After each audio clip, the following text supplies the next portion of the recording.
Welcome to Get In, the software-defined vehicle podcast from BlackBerry. With this series, we're diving into what the future of transportation just might look like. So don't just stand there, get in. Welcome to CES 2024. I'm Steve Kofsky, Senior Editorial Director for BlackBerry, and very pleased you could join us, and extremely pleased that Matias could join us this morning. And Matias Erikson, tell us a little bit about what your role is and how long you've been at BlackBerry. Just give us a little background. Oh, just very briefly. Again, I've run the IoT business unit. I've been with BlackBerry for 2.5 years, and what you have here at CES is basically my team showcasing what we've done the last 12 months. Well, there's a lot to be very excited about, very proud of. The company's almost 40 years old. That's true. And it has never been more at the cutting edge of technology than it is today. I agree with that. Expand on that a little bit. Yeah, so if we take the historical perspective, everybody knows the history of BlackBerry on the phone side. Obviously, John Chen set the company on a different path. He invested very heavily in a cybersecurity business, but he also started looking at some of the other IP assets that BlackBerry had accumulated over time. And at the heart of that asset base is QNX, our software development platform for advanced edge compute. And around that asset base, we have built a number of products for customers that really need the highest performance, the highest safety, the highest security for edge compute. And that is essentially what we're showcasing here, and that's the heart of our portfolio. Well, BlackBerry's always put a lot of its earnings into R&D, and I think a lot of that found its way into QNX in the past couple of years, because the latest version of QNX is really a step change in performance and capabilities. Talk a little bit about that and what impact that's having here at CES this year. Yes. So in terms of the names in our portfolio, we call our core platform the SDP 7, 8, etc. And this year's release is called SDP 8, Software Development Platform 8. And it really should have had a different name because it is a step change in performance. Essentially, BlackBerry's software development platform for edge compute was created to provide the highest safety and security at the edge. But that safety and security has always come at a price. It has come at the price of performance in certain use cases. You can think of, if you want to make it safe and secure, you sort of have to make some trade-off somewhere. Okay? And 10 years ago, we released the last version of this software development platform that was a major kernel release. 4 years ago, we started the R&D to take that last restriction away. And that's what we've done with SDP 8. So it's a platform that has been in development for 4 years, significant R&D. It's literally microsurgery on the kernel itself. And what we managed to achieve is a linear scaling with the number of cores for edge compute. And that is very, very important because in general, not just in automotive, but across all our industry segments, everybody's deploying more compute power at the edge.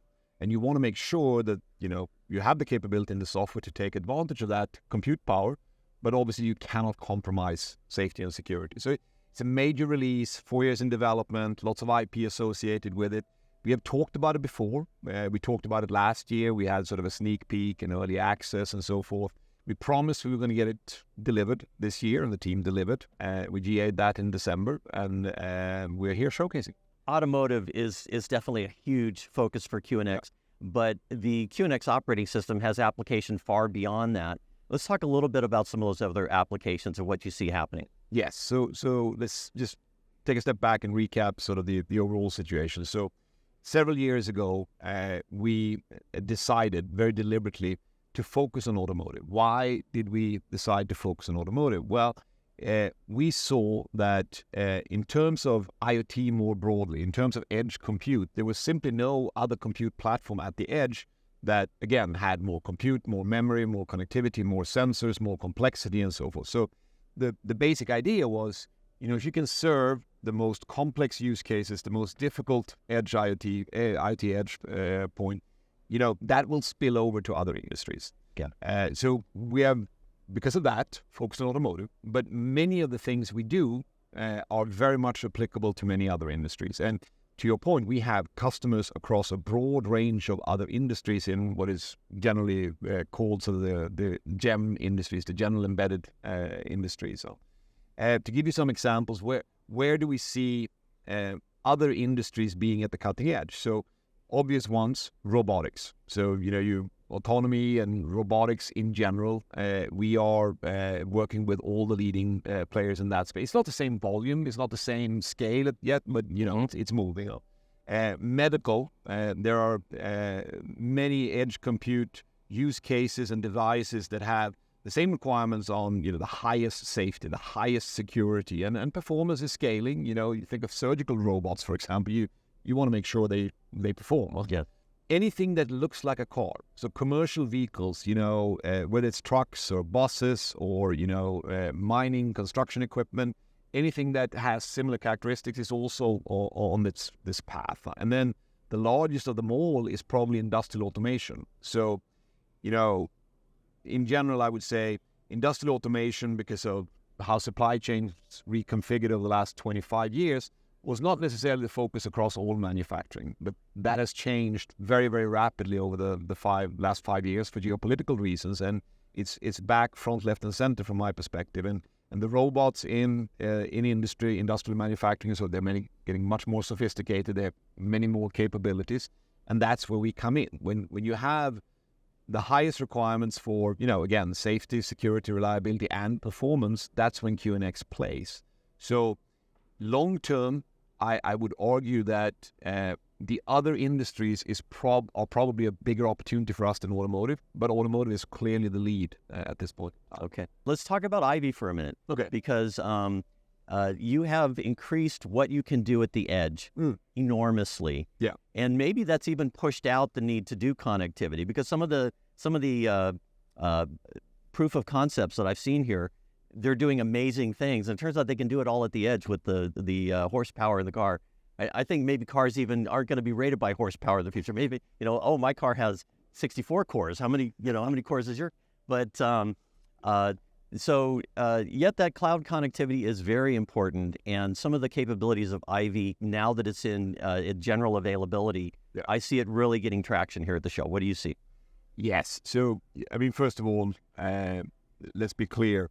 The cloud is extremely important. It's the foundation for all compute, more or less, today. And it's not so much that, compute has moved to the edge. It's that there's so much need for more compute in general. So the cloud is continuing its, 10-year meteoric rise. But if you take the modern car as an example, you're talking, for certain cars, terabytes of data per hour. You cannot send all that data to the cloud. It doesn't matter what pipeline you have to the cloud. It's just too much data. And why would you do it when you can do it faster and, safe and secure at the edge? So I agree with you. There is significant more edge compute for the next decade, but make no mistake, the cloud is also continuing to ramp very, very heavily. And that's at the heart of this partnership that we have with AWS. The whole idea of Ivy was there is an exponential data growth problem at the edge. And many people have tried for many years to solve it, but we're not quite there yet. So why don't you take the best at the edge in terms of compute and capabilities, which is QNX by far, if you ask me. Yes. And then, AWS is arguably the best in the cloud. And you combine those two, fundamental technology capabilities, and you offer a platform for companies which have different core businesses, but they still have the need to process all this data. And that's what we've done. And to your point, Ivy, we've made significant progress over the last couple of years together with AWS. Last year, we showcased a number of use cases. This year, we showcase many more use cases, and you can see how the platform has matured, and we're very excited about the future of Ivy. You have the opportunity to talk to some of the Ivy partners, talk to some of the companies that have already deployed Ivy, and now you have actual design wins and production plans, and they will tell you it is really quite remarkable what happens when you take all of those sensors and normalize that data and can capture it and harness it. Yep. Okay, a couple of other important things here at the show. One, I know that you're very excited is QNX for Sound. Tell us a little bit about this. This is an important development. Yes, and there's so much to talk about when you talk about sound in the car. Simplistically, there are many different components of sound in a car. Everybody's using voice recognition. Everybody's using their hands-free. There's the audio and media component in the car. You need noise reduction. The roid noise, the tire noise, etc., etc. And to make a long story short, traditionally, the way you have dealt with sound and acoustics in the car is you've had a number of different boxes taking care of a sort of a single dimension of that sound function.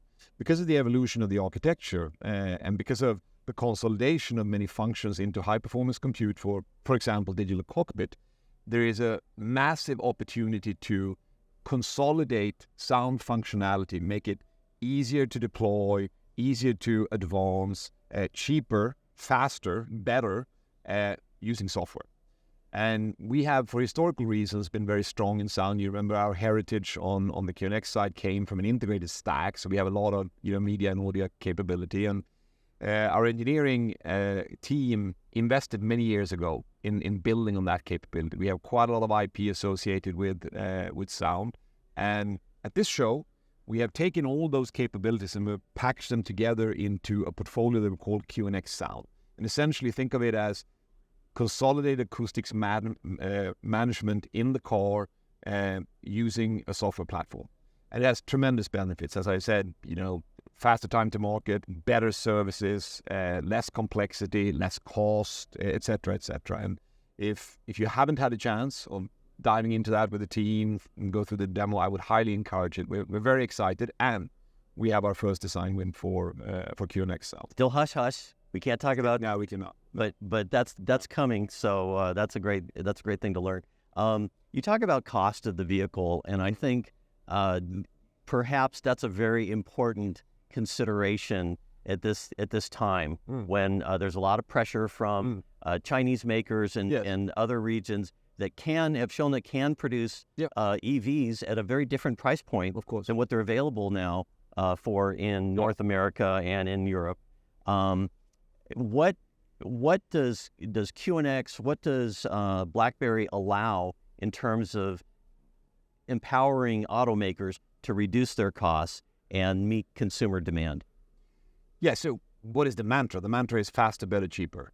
And the great news, we believe, is that that's exactly our proposition. It's faster, better, cheaper. And, software is such a powerful tool for dealing with complexity if you do it right. So, cars today have a tremendous amount of complexity, both on the hardware side and on the software side. And when you start deploying these, what we call foundational platforms, the QNX software development platform, Ivy is a foundational platform, Sound is a foundational platform. What you're really doing is a couple of different things. So first of all, you are freeing up software resources, precious software resources for customers and partners that have a massive task. I come back to I have tremendous respect for the leaders in OEMs. It's arguably one of the most difficult jobs you can have at this point. You're hit from every angle. So you have a lot of stuff that you need to get done. Yeah. So allowing OEMs to spend less time on the foundational stuff, spend less time on, as John Wall likes to say, the plumbing of the software stack, basically elevating your software engineers to not having to care about what hardware and what drivers and the libraries. Just move them up in the stack so they can focus on what are the applications, the services that drive value for a consumer. Tremendous efficiencies, cost savings, time to market. Yeah. And by the way, the core proposition for QNX, safety and security, because that comes by default, though. And then on top of that, you have this notion of step by step, which is so the very definition of the software-defined vehicle. Step by step, you are moving more and more of the defining functionality from hardware to software. And it goes without saying that if you get the software right, that has the same benefits: faster, better, cheaper. So I mean, it's a long journey. It has 10 years to run easily. Yeah. But it's an exciting journey, and we believe it will have tremendous benefits. Well, I think you make a great argument for consolidation, and in the operating system in these foundational parts of it, and using a trusted partner for that. Yes. And that is, there's always that builder buy mentality, and it's an important question for the OEMs to face. It looks like maybe economics are forcing their hand a little bit. That will help them make that decision. But BlackBerry is also doing more things to invest in this precious resource of software development talent, and one of the which is going to allow them to have higher performance. It's going to make them better, faster, cheaper, if we can help them do that. Making QNX available to a larger community, even free to the academic community and things like that, is a huge step, and one I'd like you to talk about. Yes, so we actually made a formal announcement also at this event around that direction. So what have we announced? We've announced that we're going to let QNX be available for non-commercial use broadly across the world. And why are we doing that? Well, we're doing that because, first of all, allowing bigger access and easier access to these tools creates more people that actually have worked with the platform from day one. One of the challenges as a commercial software provider is that there is sort of a barrier to get access to all the tools. There's a barrier to be able to work on the software platform and so forth. And there's a tremendous need for more QNX software engineers. Not just for us, but there was an industry analyst last year that asked me a similar question, and he had done a little bit of basic research around the hiring associated with system level capability on QNX, and he said, "Well, Matias, you have 100 software recs rolling continuously. You're looking for 100 software engineers at any day of the year." I did a quick scan, and it's 20-25 times that in the rest of them, your customers and your partners. So the need for QNX experience, capability is tremendous.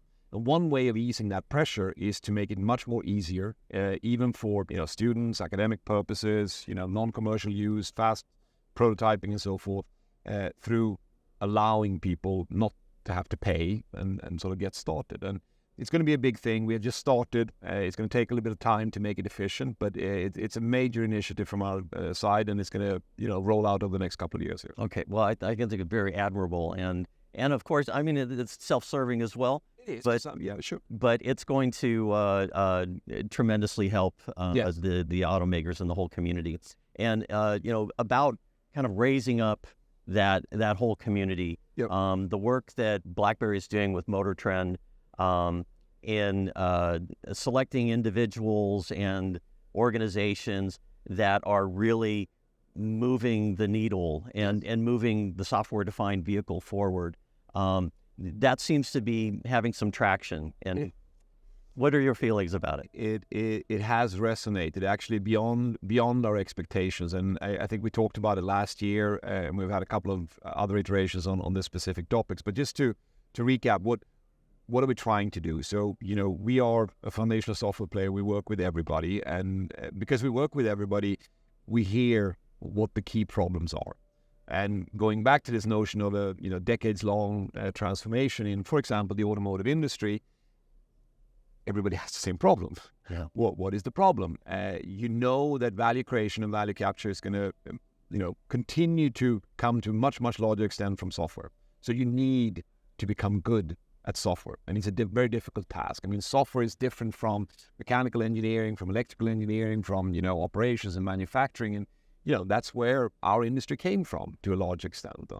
So the original idea was essentially trying to lift the awareness, not just within automotive, but also outside of automotive, around the great work that software engineers are starting to do or doing already within the automotive industry. And what is the self-serving purpose of that? Well, the self-serving purpose of that is, we want the best and the brightest from all universities everywhere in the world to think automotive when they think about a software career. Yeah. And that has not been the case. I mean, let's be self-critical and honest. You typically went to the hyperscalers and, media and advertising and all that stuff. we strongly believe that, as of this moment in time and for the next 5-10 years, the most interesting software problems, if you're a software engineer making a career in software, they are in automotive. The complexity is the highest, the problems have the biggest impact if you solve them, and that's the backdrop of that award. So shine the spotlight on all the heroes of the software-defined vehicle, lift them up, give them an opportunity to talk about their work, and hopefully over time in steps it will attract more and more of the best and the brightest to the industry. Well, you've given us a great overview of, I think, all of the key things that you're bringing to bear here at CES 2024. What are we going to be talking about next year? When we gather for CES 2025, what do you think we'll be celebrating? So this story for this year is a continuity story from last year. So essentially, we talked about all these great product launches and things we were going to do in calendar year 2023. Essentially, we said this is going to be the biggest product launch year in a decade. And now we're back and we're basically saying, look, we told you we're going to do this and we have done it. So again, this year has been the biggest product launch year for us in a decade. We're very excited and we're showcasing the output. If I look at big things going forward, without talking too much about it, because we want to keep a few of those things for the things that we're doing during the spring here. First of all, this obviously a very significant execution task. So if you think about all these products, being generally available for customers and partners, we're a B2B business in long cycles. So just because you have launched a product, it's not like you're throwing it over the fence to a retailer and it just churns. There's a lot of work associated with building these stacks. And so there's a very significant execution task. And secondly, broad strokes, what is happening is in this foundational software story, we have said we're at the bottom of the stack, we're helping you with certain things at the bottom of the stack. We have more capabilities, but that's our focus. More and more customers over the last year, as they dig deeper into what we do, they say, well, that's great, but can you do a little bit more? Can you take a few more middleware layers? Can you help us in this area? So what we have started talking about with many customers at present is to actually expand that foundational software definition, adding more capabilities to the core OS at the bottom of the stack. And that ties nicely into the QNX Everywhere program. And I am very excited about it because it essentially means that you have the opportunity to help customers and partners even more. And you get deeper into their real problems and so forth. So a lot to come in that area over the next 12 months. Okay. Well, a lot of companies talk about being customer focused, and AWS is one. If you look at their 10 or 12 commandments, one is to be customer focused. We don't talk a lot about it, but BlackBerry lives it. QNX lives it every day, and it's come through in everything you've said. I think you're to be congratulated for what you've accomplished and the team, and wish you nothing but success in the year ahead. Great. Well, thank you. Thank you for spending some time with us. Thank you for spending some time with us, and definitely check out QNX on the web and, of course, here at CES. That's the end of our episode for today. If you'd like more information on the topics or our guests, please check out blackberry.com/podcast. Get in. The Software Defined Vehicle podcast is available wherever you get your podcasts, and don't forget to subscribe to keep up to date with our latest episodes. Thanks for joining us.